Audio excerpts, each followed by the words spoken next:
오늘 일본의 100대 총리가 가려질 전망이 나오고 있습니다. 현재까지 알려진 분위기를 본다면 당원 지지에서 우세한 고노다로가 가장 유력하고 의원들의 지지를 받는 기시다 후미오의 추격 전망도 나타나고 있는 상황이며 아베 전 총리의 총애를 받는 다카이치 사나에 역시 마지막까지 희망을 놓지 않고 있는 양상으로 흘러가고 있습니다. 흥미로운 포인트는 이 일본의 차기 총리에 대해 우리 한국과 일본의 상황국 미국의 입장이 크게 다르지 않은 공통점이 있다는 것인데요. 그것은 바로 무관심을 기반으로 한 누가 되든 어차피 상관없고 똑같다가 되겠습니다. 그리고 이는 한일 양국 간 국민 여론을 기반으로 평가했을 때도 거의 일치하는 결과가 나오고 있는 부분인데요. 일본의 교도통신은 일본의 민간 비영리 단체 언론 NPO와 한국의 동아시아 연구원이 한일 양국의 18세 이상 남녀 한일 각각 1000명씩 2000명을 대상으로 한 여론조사 결과를 발표했는데 일본의 새로운 정권이 들어서도 얼어붙은 한일 간 양국 관계는 변함없을 것이라는 반응이 가장 많았다는 것입니다. 일본에 대한 인상을 좋지 않게 보는 한국인은 지난해보다 8.4포인트 감소한 63.2%로 다소 개선이 있었지만 대일 감정은 여전히 나빴으며 일본인들의 경우 지난해와 보합세로 48.8%가 한국에 안 좋은 인상을 가지고 있었다는 것인데요. 더 놀라운 것은 한일 관계를 개선해야 하느냐는 질문에 한국인들의 71.1%가 그렇다고 답한 것에 반해 일본인들은 46.7%만이 그렇다고 답하여 되려 일본에서 이대로 한일 관계 개선 안 되어도 상관없다는 비중이 더 높았다는 것입니다. 일본 차기 총리가 누가 되던 간에 한일 관계 개선과는 무관하고 관심도 없다고 하는 여론이 한국과 일본의 주류라고 봐야 할 것인데요. 현재 나오고 있는 보도들도 이와 다르지 않게 흘러가고 있으며 재미있는 것은 미국 쪽의 반응을 체크하고 있는 일본의 기사들과 함께 현재 후보 중에 누가 되던지 간에 얼마 못 가는 단명 정부가 될 것이라는 분석도 나오고 있습니다.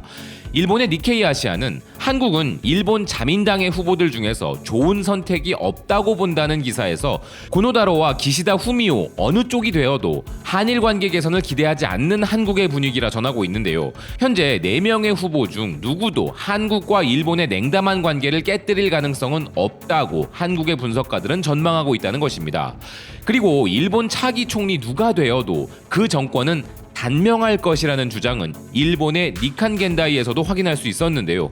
기사는 현재까지 드러난 일본 총리 후보들 중에 누가 되든지 간에 다음 정권은 단명할 것이라면서 현재 내놓고 있는 후보들의 정책 공약들을 보면 모두 실현 가능성이 턱없이 부족한 부분들이 많고 4명의 후보가 공통적으로 팬데믹 대책에 대한 재정 확장에 적극적이지만 돈을 쓴다고는 하면서 그 돈을 어떻게 마련할지에 대해서는 방치 상태의 선심성 공약만을 내놓고 있을 뿐이라는 것입니다. 결국 현재 이 4명의 후보들 모두 아베 정권과 스가 정권의 마이너스성 유산을 물려받을 것으로 보는 게 타당하며 국민의 소리에 귀 기울이지 않고 설명도 없이 제멋대로 폭주를 한 아베와 스가의 뒤를 이어갈 것이라는 분석인데요. 그 결과 의원들의 선거를 이끌어야 할 총리, 즉 자민당의 총재 역할이 가장 중요하지만 아베나 스가 때와 별 차이 없는 수준의 회전문 인사로는 국민들이 바보가 아닌 이상 또다시 단명 총리로 끝날 것이라는 분석도 나오고 있습니다. 일본 국민들이 바보가 아닌 이상이라 이 부분이 크게 동의는 안 되지만서도 또다시 단명할 것이라는 부분은 흥미로운 분석인 것 같습니다. 일본 입장에서는 다소 충격적이면서도 좀 흥미로운 점은 이 일본 차기 총리에 대한 미국의 반응일 텐데요. 일본 토요게이자이가 보도한 미국 정부 입장에서 가장 적당한 일본의 차기 총리는 누구인가 하는 기사의 내용을 보면 미국, 인도, 호주, 일본 4개국 정상의 첫 대면 쿼드 회담이 있었고 이는 분명 중국과의 대치를 목적으로 한 외교 정책의 최전선임에도 불구하고 일본을 대표한 스가 총리가 정상회담 며칠 후 퇴진하는 것에 대해 불행히도 아무도 아랑곳하지 않고 있다며 한탄을 하고 있는데요. 즉 미국이나 호주, 인도 등은 일본 총리가 바뀌던 말던 별 관심이 없었다는 것이죠. 이는 우리와도 크게 차이가 없는 부분인데요. 여기에 더해 주요 언론들도 거의 무관심하다는 기사는 일본의 국가 지도자가 누가 될지 전혀 알 수 없는 모호한 시기임에도 미국의 정치 관계자들과 주요 언론 기사에서조차도 아시아의 가장 중요한 동맹국인 일본의 이번 총재 선거에 대한 언급은 보이지 않는 상황이며 바이든 정부의 고위 관리들과 접촉하는 일본 통 미국인들 몇몇과 이야기를 해보았지만 모두 한결같이 이번 일본 선거에 대한 관심은 전무하다고 보고하고 있다는 것입니다. 실제 미국의 일본 분석가들은 바이든 행정부가 현재 일본 총리 선거를 정말 주시하고 있는지 알 수 없을 정도로 아무런 반응도 없는 상태라면서 현재 미국 정부의 시선은 일본에 관심이 없다는 것인데요. 그리고 물론 바이든 대통령의 중국 정책에 있어 일본은 중요한 역할을 하는 국가이지만 미국의 정책 이반자들 사이에서는 충격적인 일본에 대한 인식이 있다는 기사입니다. 그것은 바로 미국의 입장에서 볼 때 일본이라는 나라는 결국 보수적인 관료들을 등에 업고 미국에 충성하는 자민당 의원들이 영구히 정권을 유지할 것이라는 믿음이 아주 깊다는 것입니다. 그게 지금까지 팩트였고 자민당 총재 선거가 곧 총리 선거인 상황에 어떤 점이 충격으로 다가왔는지는 잘 모르겠으나 이를 좀 과하게 말하면 미국은 일본이라는 나라의 민주주의가 제대로 작동한다고 보지 않는다는 것이고 자민당에 어떤 회전문 총리가 등장한다고 해도 미국에 반대할 총리는 등장할 수 없기 때문에 아무런 관심도 없다는 것입니다. 늘 그렇듯이 미국 입장에서는 일본을 그들의 완벽한 패시라 여기고 있는 것인데요. 그리고 또 하나 우리와 미국이 공통적으로 바라보는 사안이 있죠. 그것은 바로 지금보다 일본을 더욱 최악으로 몰고 갈 후보가 있다는 부분입니다.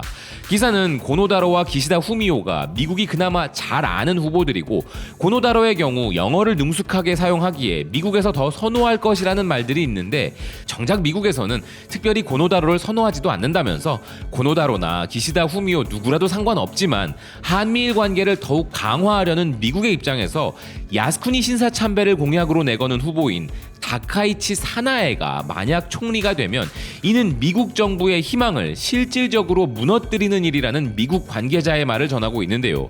그녀가 당선될 가능성은 희박하지만 만약 고노다로와 그녀 간의 결선 투표가 벌어진다면 아베, 아소다로와 같은 주류 파벌의 리더들이 뭉쳐 그녀를 급부상시킬 우려도 있다는 것입니다. 그런데 아베가 왜 다카이치 사나에를 지지하는지 궁금하실 텐데요. 미국의 전문가들은 다카이치 사나에가 아베에게 보이는 충성 때문이라 해석하고 있습니다. 그래서 그것을 바탕으로 아베는 뒤에서 그림자 세력으로 남으려 한다는 분석인데요. 어쨌든 다카이치 사나에가 총재가 되는 것이 미국에게 가장 귀찮은 일이라는 기사입니다. 정리해보면 미국도 우리와 마찬가지로 일본의 차기 총리가 누가 되어도 결국 아베, 스가의 뒤를 잇는 그저 인물만 바뀐 회전문 총리이기에 크게 관심을 가지지 않고 있지만 더욱이 미국 입장에서는 어차피 일본은 미국에 대들지도 못할 충경국이므로 관리자가 누구든 관심 없다는 것일 텐데요.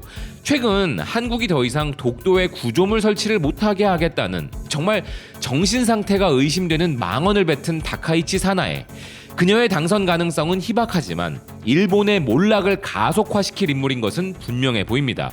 결국 누가 총리가 되어도 정권 유지를 위해서는 한국과 중국에 대한 반정서를 유지해야 하고 미국이 하라는 대로 절대 충성해야 단명 정권으로 남지 않을 일본 내부의 구조적 부분으로 인해 일본은 지금 이대로 천천히 우하향해 나갈 것이라는 생각입니다.